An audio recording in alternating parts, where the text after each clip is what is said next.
You're listening to Recovery Survey, the podcast that shatters stigmas around different types of addictions and takes a deep dive into spiritual principles. I find a lot of wisdom that comes from your show. You interview different people, and I know you just do an overall good job, and you're a blessing to recovery in general. So I want to make that very clear for the record that I love the movement that you have, what you're doing. You're saving lives, and you're educating and informing people. And I think that's important. I want to thank my friends at Recovery Survey for giving me the opportunity to talk to them about my recovery journey. Thank you for having me on the new podcast that you just developed, which is unbelievable, Recovery Survey Podcast. I really appreciate what you're doing and been doing and continue doing. Our guest today is named Ennovy, and she is from New York. She's here to talk to us about life on life's terms. Welcome to the show. My name is Ennovy Wolf-Sanchez. I got married actually in 2016. I am a writer, poet, motivational speaker, primarily.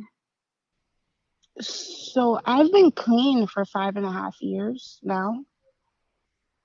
I've always had issues with addiction, always. And it's not something that I necessarily realized until after I started to get clean.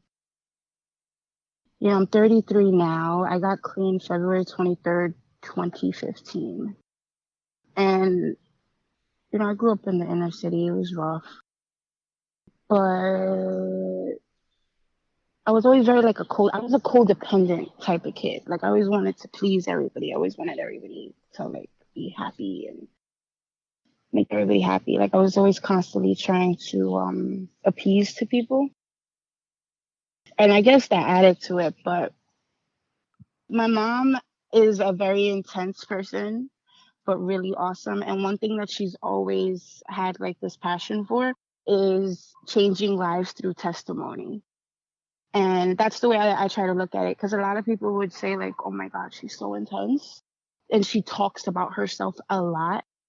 But the way that I learned to look at it is more so she likes to change lives through testimony. She likes to share her experiences. And that was the best way for me to look at it in a positive light. So as I said, my name is Ennovy, and I was named actually after my aunt. It was funny because I'm so much like my aunt, and I'm not really much like my mother at all. But I'm Hispanic, I'm Puerto Rican, and we were raised in a very close, tight-knit family. But in that, you know, we always had to do what we were told. It was very, very traditional, very, you speak when spoken to, children are to be seen, not heard type of thing. So that kind of affected a lot. My dad, however, he passed away in 2018, but I was really, really, really close to him. I'm an only child.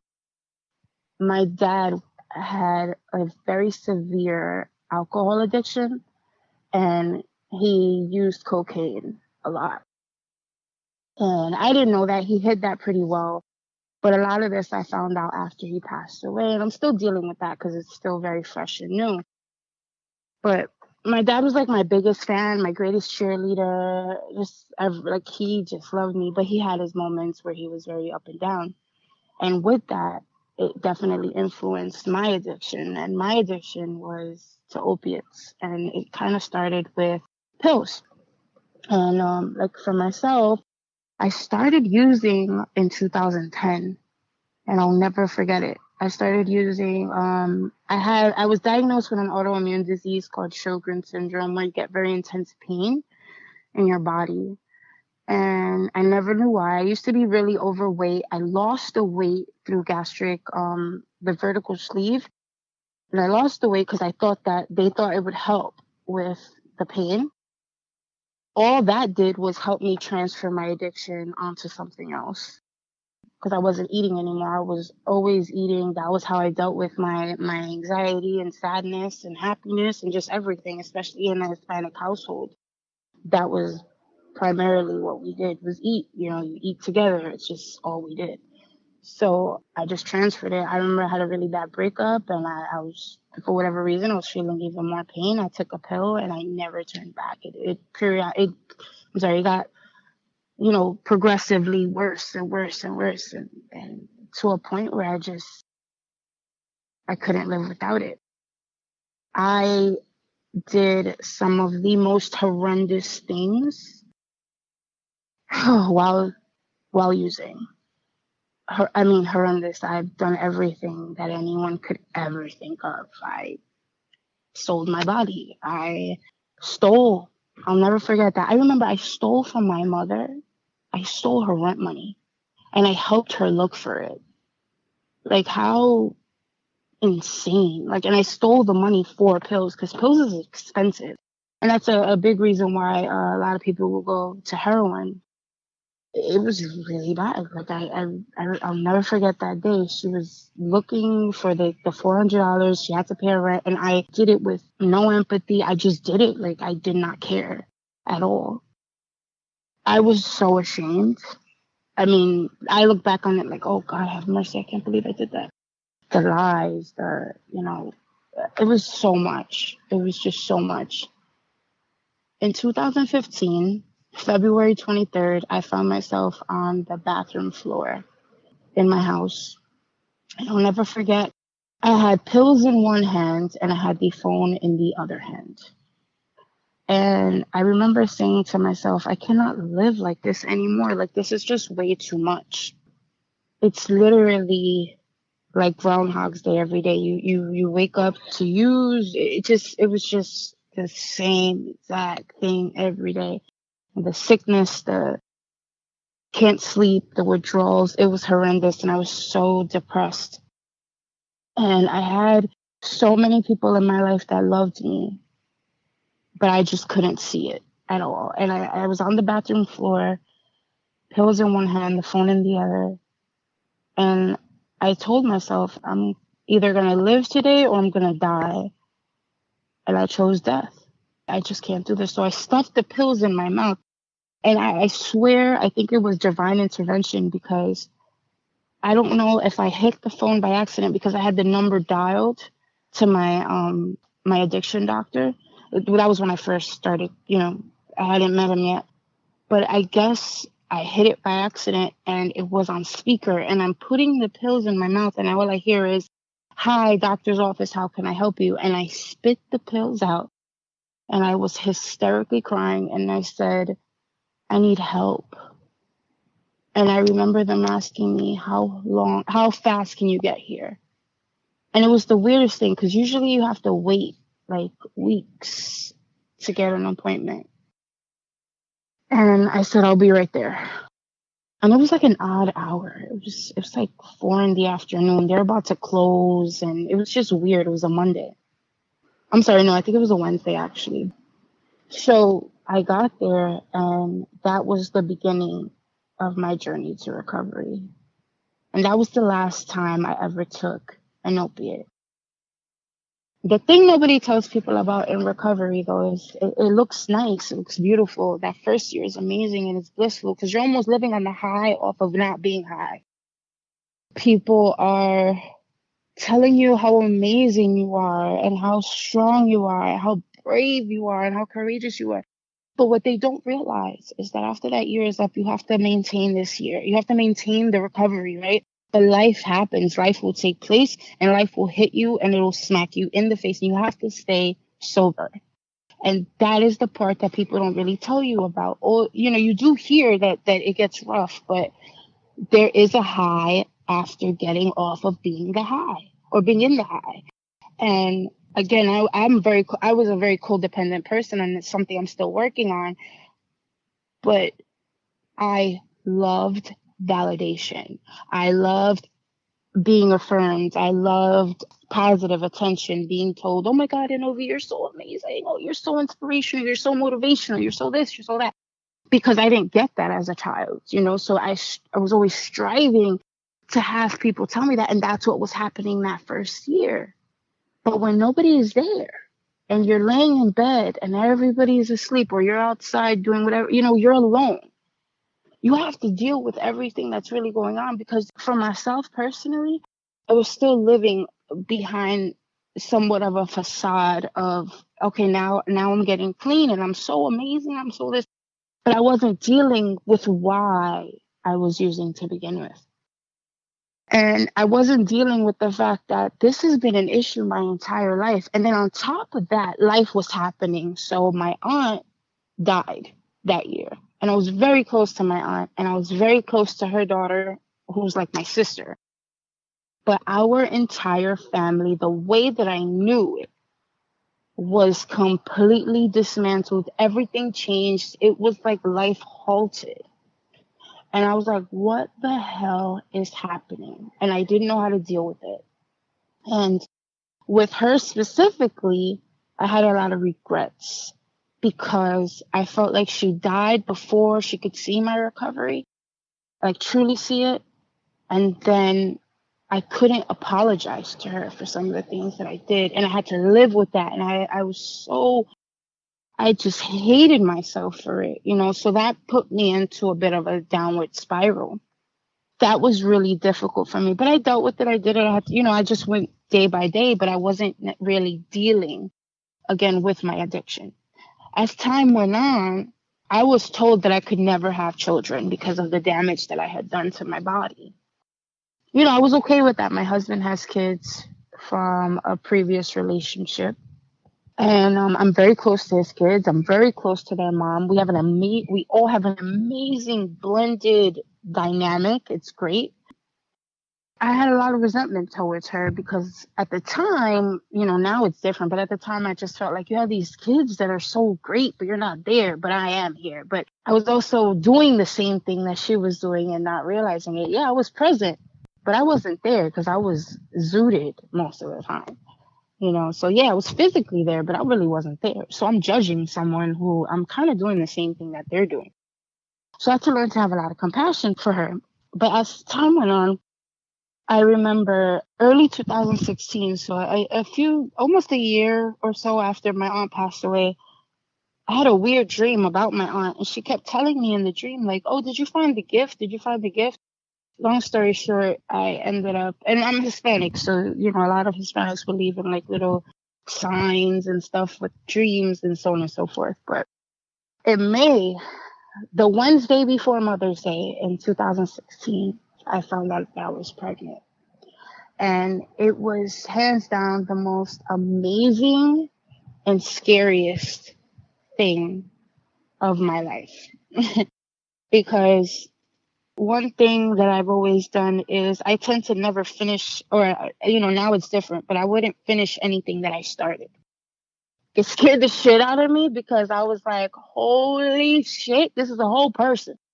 From me, my body, and I'm a smoker. So now I got to stop smoking, so which is, but my dream was to always be a mom.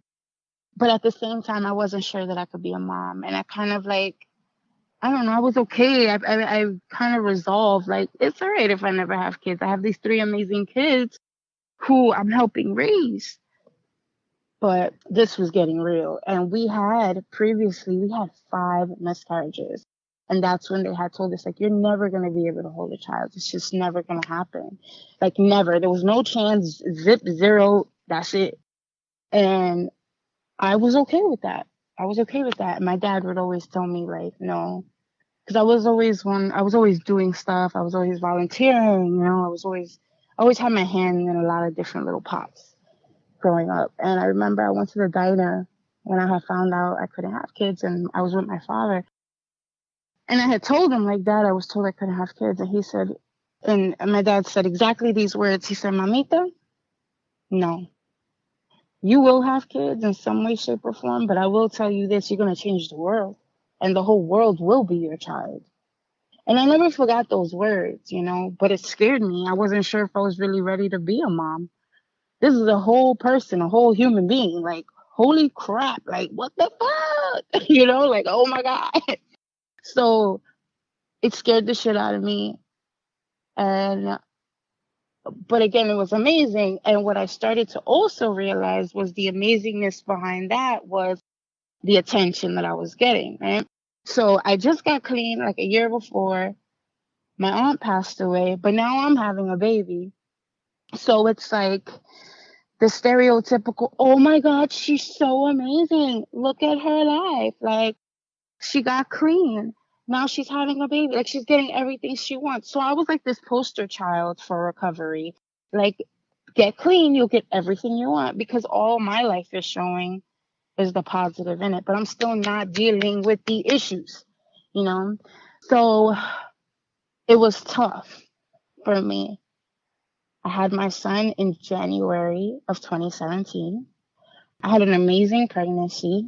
You know, it was, he's a healthy, crazy, vibrant, thriving 3-year-old.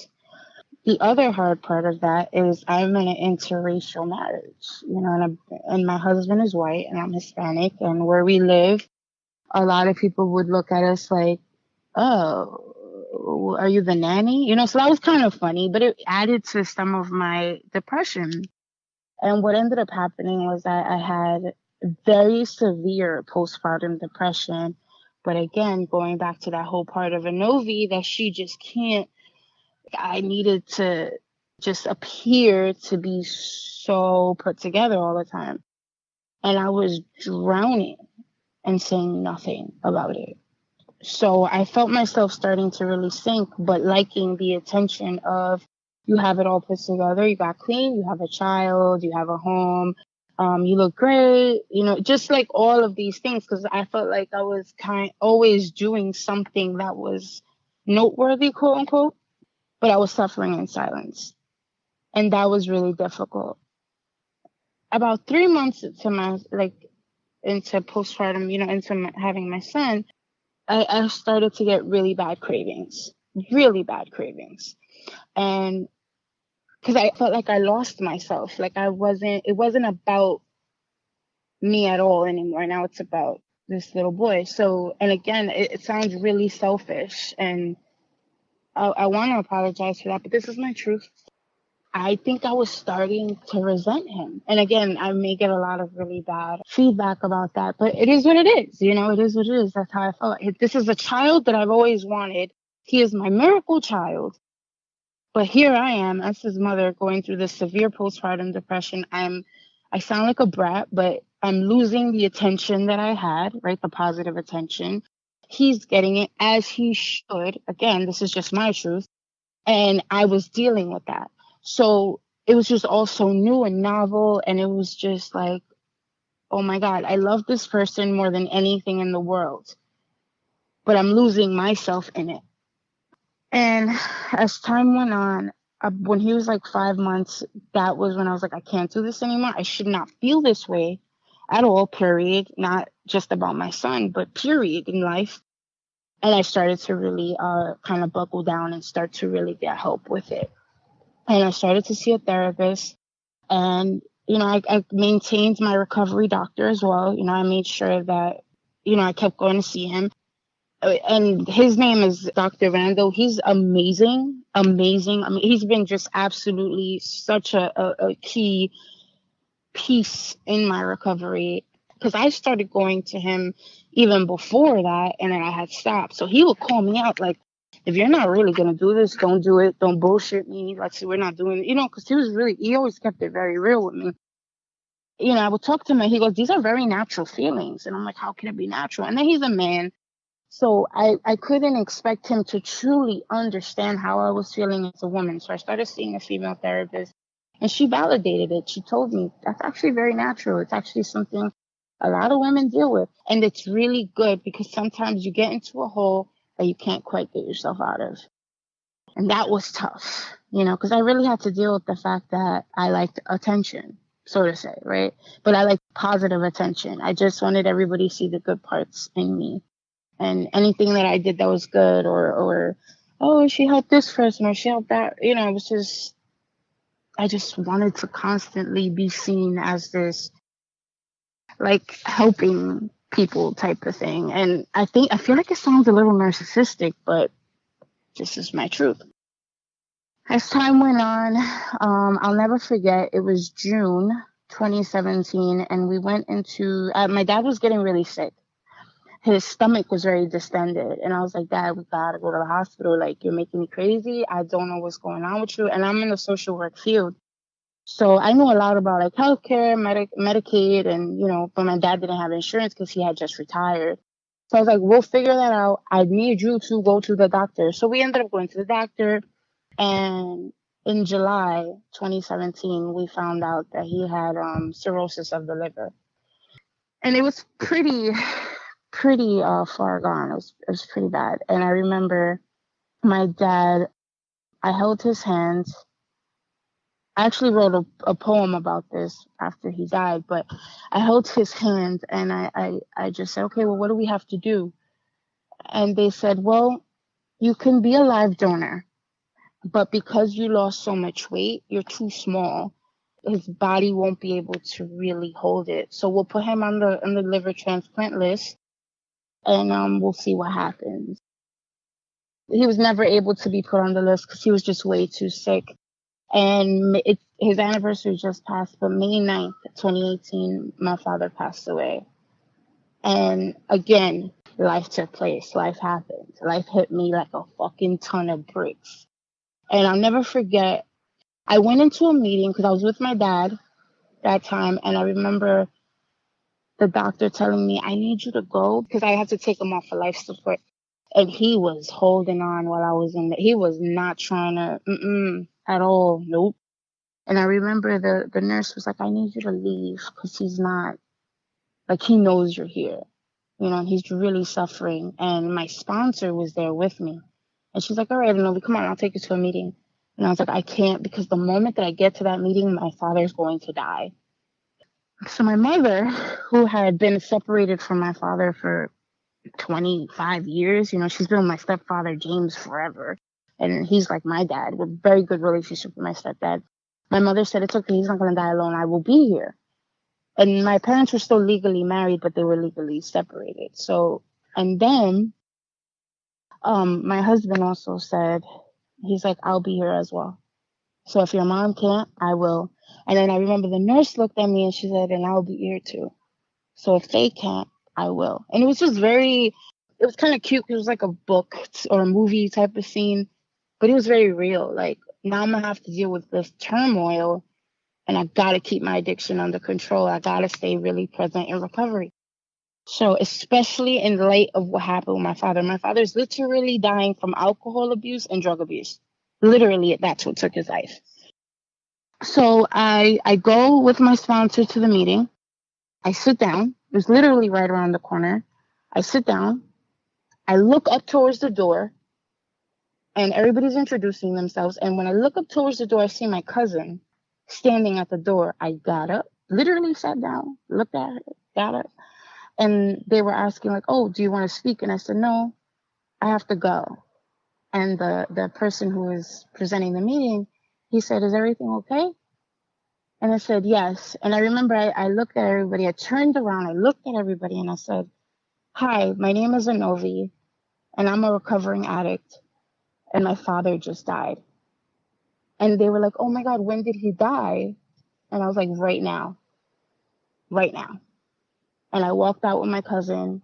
I looked at her and I just fell on the floor. And I had that moment where I was like, oh shit, my dad is gone. Like, my dad is not here anymore. Like, physically, figuratively, my dad is gone. My dad was really silly and a lot of fun. He had his shit. But it was my dad. You know, it was my dad. It was my daddy. It was my life. You know, especially where I come from, dads are not involved. A lot of them. Not all, but a lot of them. So to have your father in your life when you're a little Puerto Rican girl from the Bronx, and most of us don't have our fathers in our lives, it was so huge. It was really difficult for me. And I'm an only child. And now I have a kid. And I have to do this. And I have to figure it out. And I now really, really have to stay sober. Because there's so many things that I have to do. And there's so many people that are counting on me. I did it. You know, I did his funeral. My mom helped me a lot. And then ultimately I cremated my father, and, he's in my house with me, and I joke around and I'm like, hey Dad, what's up?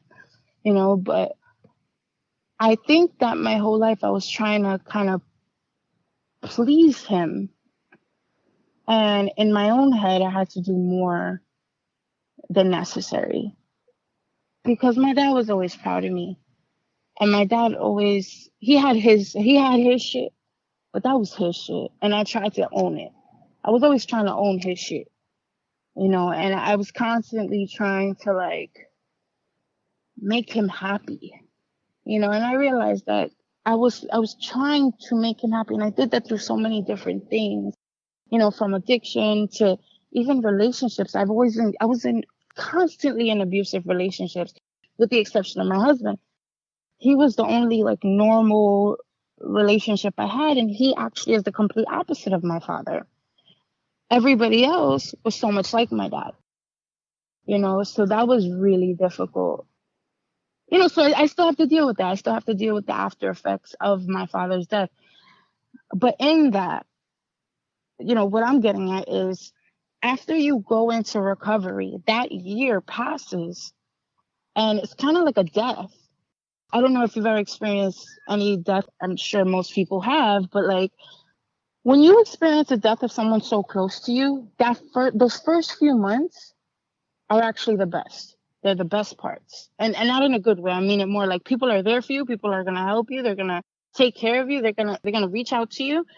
How are you, Ennovy? Do you need anything? Do you I'll bring you this. I'll bring it. People are just so involved, and they make a point to call you and look for you. But life happens. Life takes time. These people cannot be there for you forever. So there comes a point where they stop calling.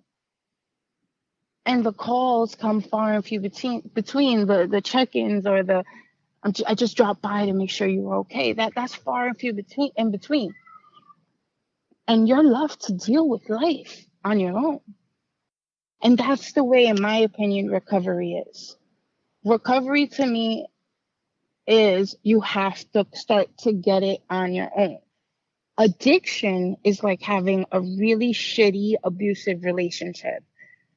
It's like a really horrible best friend. When it's good, and you're off the bliss of it. But when it's bad, it's really bad. But there's nothing conducive that comes out of it. It's a constant soul sucker, of addiction. Addiction it takes everything out of you. And then for everything you have to do to get yourself back together, it takes a lifetime.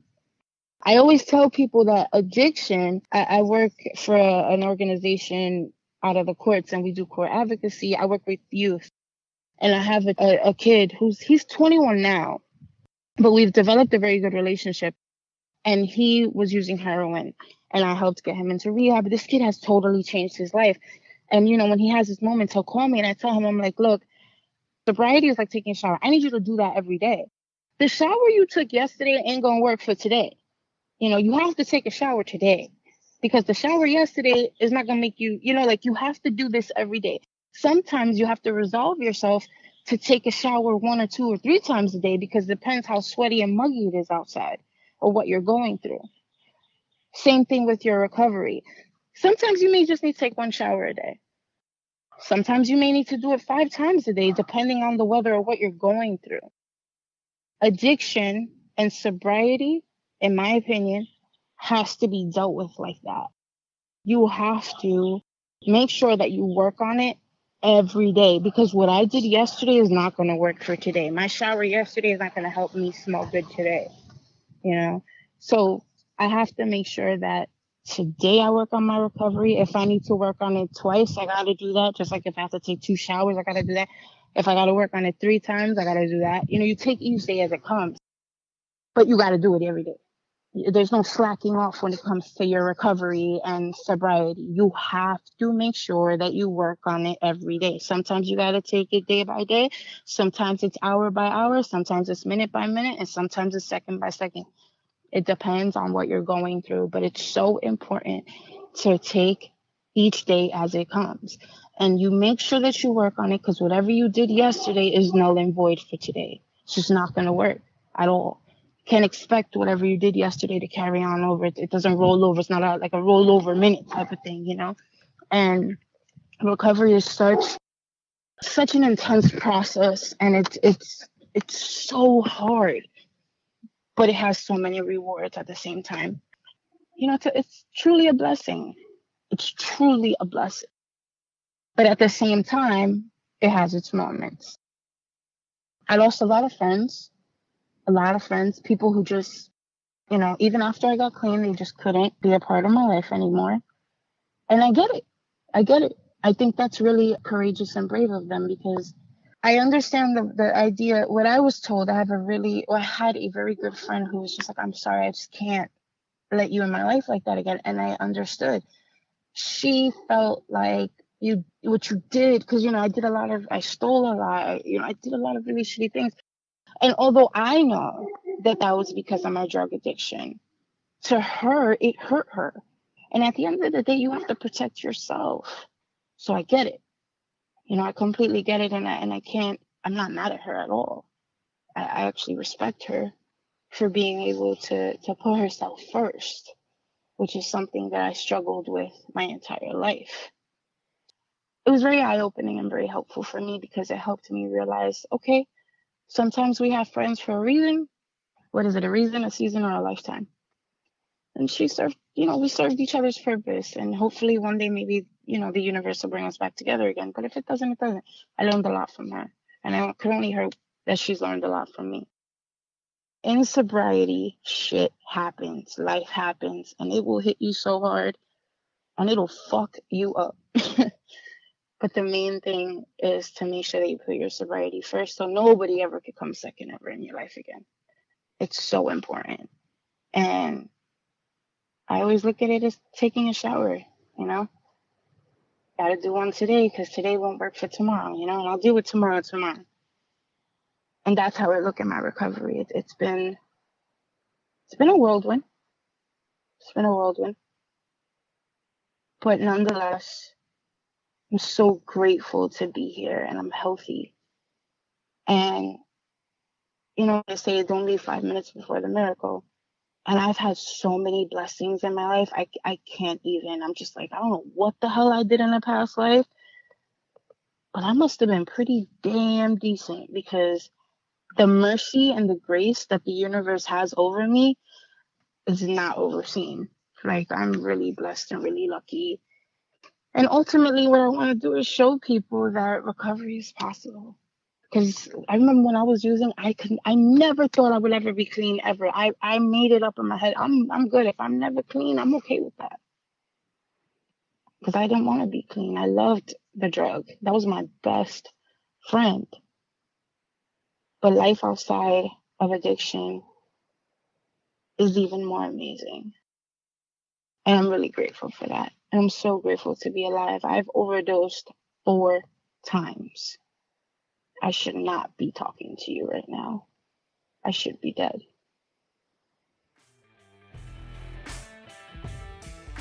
Thank you so much for sharing your story with us and letting the listeners know that we can get through hard times and we can do it without having to use. If you'd like to get in contact with Ennovy, all of her contact information will be in the show notes. Thank you again. You've been listening to Recovery Survey. If you got anything out of today's episode, I'd ask you to please leave us a 5-star review and share this episode with a friend. If you'd like to get in contact with us, you can find us at recoverysurvey.com. You can listen to all of our episodes on the website, as well as connect with us on social media, where you can get previews for upcoming episodes.